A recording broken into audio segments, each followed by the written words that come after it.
Akínyẹlé. Ọmọ tó dúdú. Inú mi máa ń dùn bó ṣe máa ń gbé mi débẹ̀ ní gbogbo gbà.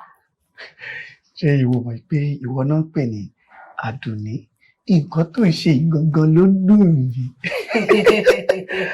Àti pé nǹkan tó mọ̀ ni pé ọmọ olóore ni ẹ̀. Ó ti dá mi tútù síwájú di dandan kó tẹ̀lẹ̀ tútù. Ọlọ́run.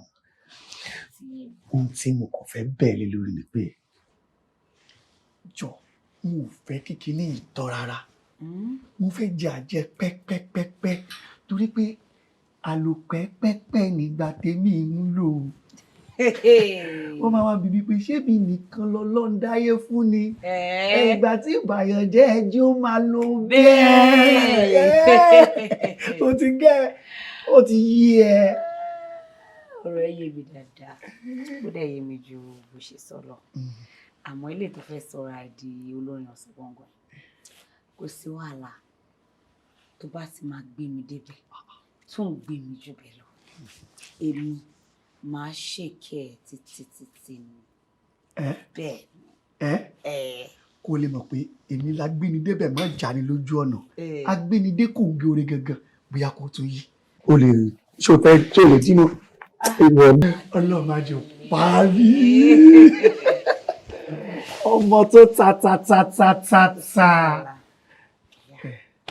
Kí n tẹ̀síwájú. Kò sí wàhálà. Àsìkò ti tó.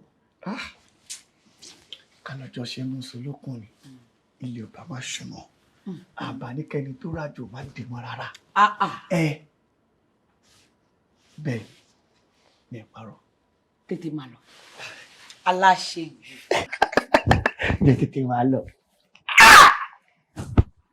Àdùnní sẹ́ ìwà máa sí èèní. Ọlọ́run èmi náà pè ní bóyá ló máa délé. Ó jẹ́ délé láyọ̀ kó má bàa kú. Bí mi máa kú sí. Wá máa lọ.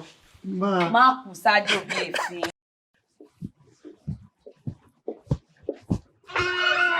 Lè tó wá rìn bí ẹni pẹ́yẹ ti ká yìí.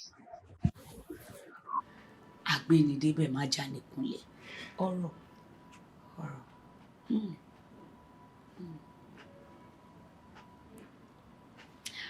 Ọmọ ńlá.